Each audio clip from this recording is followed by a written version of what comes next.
The first thing I'm going to say is that this is hard, but it's real. A lot of us have been in situations or are in situations in our lives where there are people we just can't cut off, right? We have our own disabilities, our own limitations, our own housing issues, that if we were to cut somebody off, we would move from a situation that's bad to a situation that's worse. And so sometimes we don't have options, right? And so there are people who are going to act this way towards us. And some of what you have to do is recognize that this person is this person, and they are externalizing all of the mushed up BS that's inside of them. And it has more to do with what's in them than it has anything to do with who and what you are, right? You are a convenient externalization tool for them. You are nearby. You are convenient to them.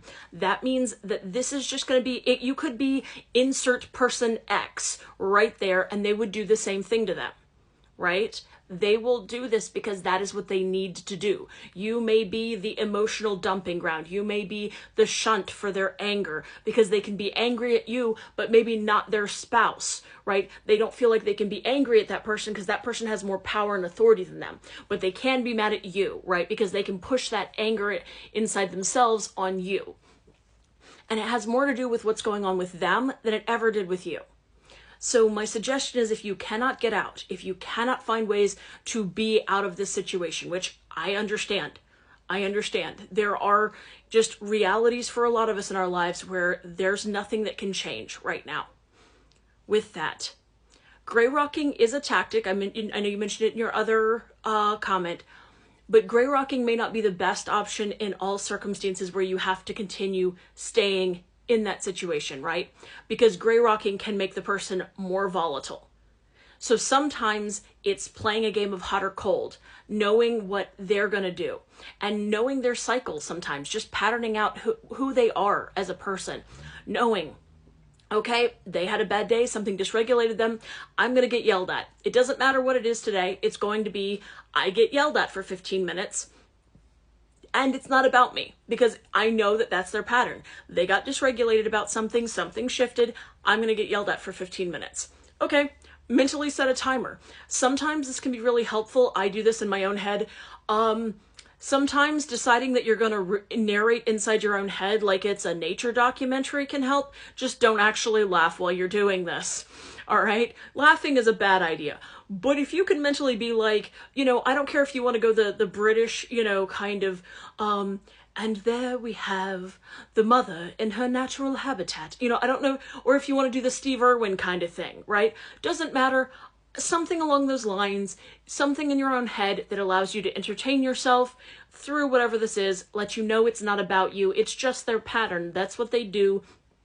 Look, she's externalizing again, right? Whatever it is. Sometimes narrating this from a third person, like you are some nature documentary person, absolutely is amusing to me. It helped me get through some of those situations. Also looking at the fact that this has always been about them in their own way, just being what they are. Radically accepting that, and it has very little to do with you, is the first step as best you can. Also, if you can find people online who can help remind you that you are a valuable person who actually deserves to be liked and loved and not just tolerated, that you deserve to have people who celebrate you, even if it's just on a virtual screen like this, you deserve to have people celebrate you and tell you that you are valuable and wonderful and that your disabilities don't define you, that you absolutely have value in this world.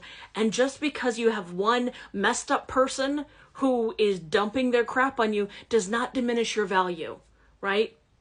So see if you can find those people. See if you can build community online, connect to people, find things. I don't care if you have to listen to some of those motivational people who are talking to the screen and telling you how important you are. If that is what allows you to keep going, do that, right?